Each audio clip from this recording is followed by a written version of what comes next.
What to do if your family gets involved in your relationship. This is such a common thing that I see all the time. A person is always going to have some form of obligation to their family. They might have no idea why you are in the relationship that you are in. You're going to ruin your relationship with your family member if you don't learn how to back off and if you don't respect their boundaries. Welcome everyone to Nobody Listens to Kevin, my podcast where I tell you the truth about life and relationships that you are not going to hear anywhere else. And today's episode is going to be a doozy, my friends, so buckle up. What to do if your family gets involved in your relationship. Whew, good Lord. This episode was actually a request from my former client, very, very dear person to my heart. Shout out to her. This is a tough one. But this episode is applicable to everyone. You could be in one of several positions. You could be single at the moment, but you know that once you get into a relationship, your family is going to have a lot to say. You could be the person who is in a relationship and your family is currently causing issues. You could be the spouse of a person whose family is currently causing issues. Or you could be a family member who is currently causing issues for someone else in your family because you don't like their relationship. Whatever position that you sit in, listen up because we got to lay down the law here. People say that you don't just marry the person, you marry their whole family. Now, this phrase gets thrown around particularly with immigrant cultures. I'm a Persian Jew. I come from a Persian Jewish community that's very family oriented. If you're Mexican, if you're Italian, Israeli, cultures that really value being close and the family orientation, this tends to be much more of an issue. In American culture, with white people, very often you'll hear that this guy married this girl and his mother lives in Montana and the first time that the mom even met the girl or even met the girl's family members was at their wedding or something. It obviously depends what situation that you're in. But this phrase, you don't just marry the person, you marry their family, is really problematic. And it's not something that we should just accept right off the bat. Yes, it's true that a person is always going to have some form of obligation to their family, unless they have no family. Even if they're not close with their family, you're going to have to deal with their family in some sense. But that does not mean that you are marrying the family. And this is where I feel, as I said, I need to lay down the law.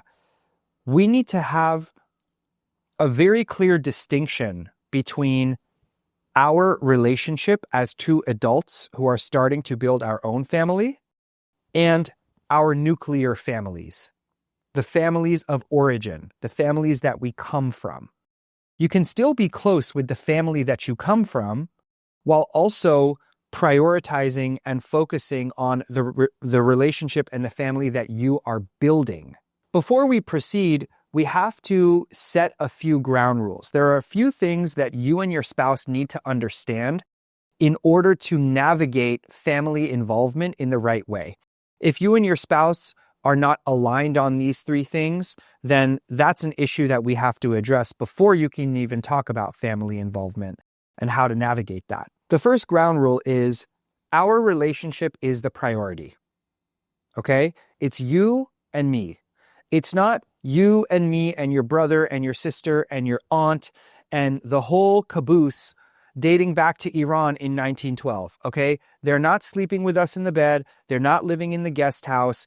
Our relationship is the priority. The priority is not to make my mom and my dad and my grandpa happy with my choices.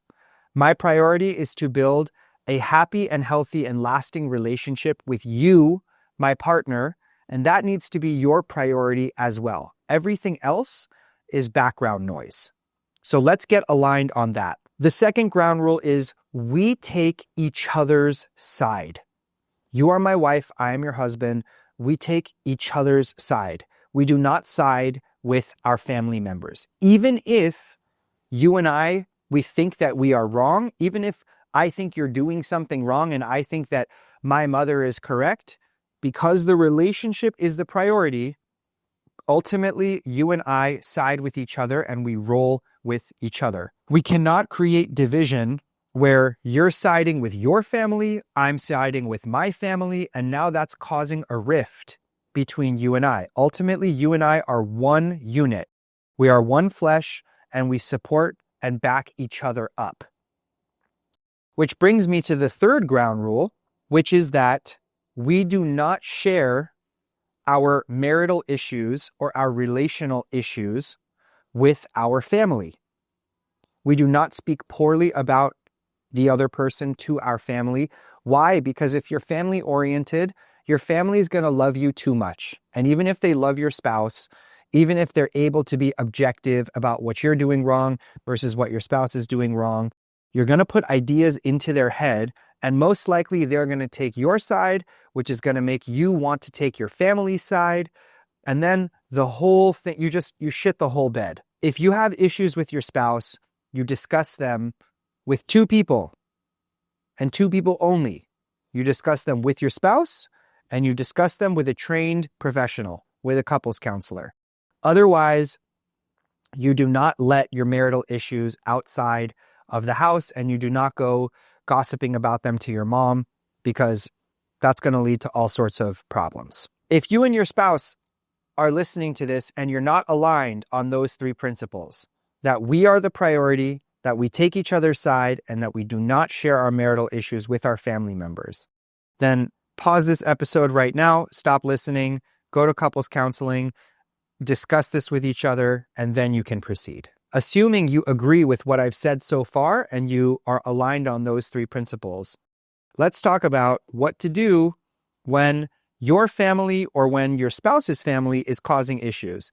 And by causing issues, I mean they are making snide remarks, they are putting doubt into your head, they are saying that you are too good for this person, they are criticizing the other family's lifestyle, they're criticizing your partner, etc., etc. Guys, this is where boundaries are your best friend. Boundaries, boundaries, boundaries. As I said, the priority is you and your partner. There's this quote from a writer that says, being an adult is when you and your wife or you and your husband move into a house and you start a family, and your mother comes over and she says, I don't like your house, I don't like your neighborhood, I don't like your husband, I don't like the car that you drive, and I don't like how you dress your kids. And you're able to go, okay, Mom, I hear you. Thank you. And not have it ruin your relationship. Not then go to your spouse and say, well, my mom doesn't like this and my mom doesn't like that. And you know what? She's right. Being an adult and having an adult relationship is when you are able to set really clear boundaries with your family or with the other person's family and focus on your relationship. Now, you might have to tell your mother, hey, I don't want to hear that kind of stuff. If you continue telling me what you think is wrong with me or what you think is wrong with my spouse or what's wrong with our relationship, we're not going to be able to hang out. Which means that being an adult is when you are ready to prioritize the family that you are creating with your spouse over your mother's opinions. And your spouse has to be able to do the same thing with their family. Now, let's say that you are in the position of being a concerned family member, because I don't want to ignore that that could be a very real thing. You might be a very loving sister or father or brother or mother who feels like your sibling or your kid is in a destructive relationship. Then what should you do? Well, first of all, I think that you should run this by a trained professional. You should go to a therapist or a counselor or a coach and say, look, my sibling is dating this person. Here are some of the things that I see. Do you think that this is really problematic? And they might tell you, yep, based on everything you're telling me, this does not sound good. Or they might tell you that you got to take a chill pill and let the chips fall where they may. Assuming it really is a concerning situation, then here's what you do. You go to your family member and you say, hey, I love you and I want to share some concerns with you about your relationship. Is that okay with you? And hopefully if you have a good relationship and if they respect you and they think that you're credible, they'll say, yeah, of course, let's sit down. I want to hear you out. Then you express your concerns once and once only. You tell them how you feel about their spouse or about their relationship, and then you let them be a 30 or 35 or 40-year-old adult, and you let them make their own decisions. If it is a success for them, you celebrate with them. And if it is a failure for them, you let them experience the consequences and you do your best to support them as they rebuild their life. But you cannot take away the dignity of somebody else's process by trying to save them from what you perceive to be a mistake. You have to let them go through that process on their own. And for all you know, they might want different things than you do. They might have a completely different idea of the way their relationship should go than you do. Their relationship might be completely different than yours. They might have no idea why you are in the relationship that you are in. You and your sibling, you and your mother, you and your father, you and your cousin are different people, and you might want different things. And hey, just because you're really concerned right now, for all you know, that relationship could end up being great. It could end up being a success. It could also end up being a massive failure, and they have to come like a dog with their tail in between their legs and say, yep, you know what, you were right. But you got to let them go through that by themselves. And the worst thing that you can do is continue hitting them over the head with a frying pan, telling them what you think is wrong with their spouse or with their relationship. And here's why. The only relationship that you're going to ruin is the one you have with your family member. You're going to cause a lot of issues and a lot of friction in your family's relationship with their spouse by continuously telling them what the problem is, but you're not going to ruin their relationship. You're going to ruin your relationship with your family member if you don't learn how to back off and if you don't respect their boundaries. This is such a common thing that I see all the time, and it's a very hard thing to navigate. I don't want to tell anyone that they should set up such strong boundaries that they end up disavowing their obligation to their family. They end up cutting themselves off and just taking their spouse and moving to a cabin in Colorado, and they never see their family again.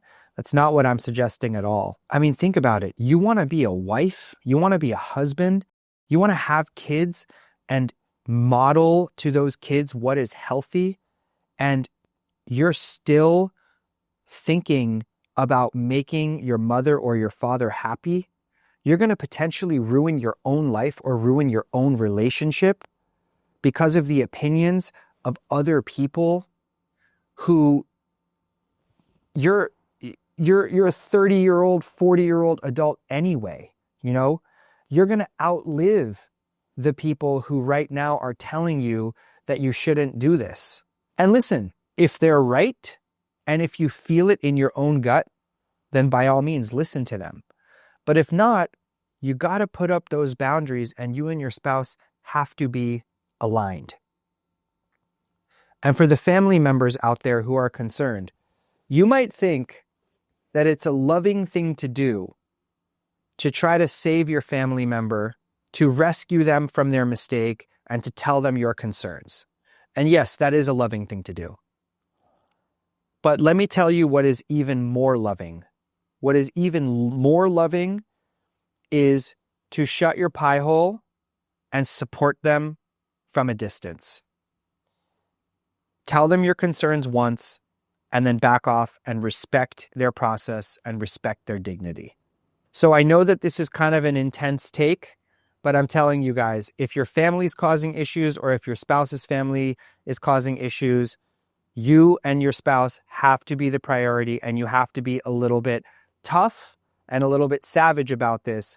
Otherwise, you're going to wind up in a situation where your family's involvement causes so much stress and headache for you and your spouse, and causes so much stress and headache for you and your family of origin that you feel abandoned. You feel alone in your marriage and you feel alone in your family. Don't be afraid to be stern about this and to be tough. Get aligned with your partner and make sure that you two are on the same page and you're always going to back each other up and take each other's side. Anyway, if you're dealing with this very, very sticky situation, reach out to me anytime through my Instagram or through my website. Send me a note and I'll help try to get you through it. And send this to your friends and to your family members so they all know. Catch you guys on the next episode. Thanks.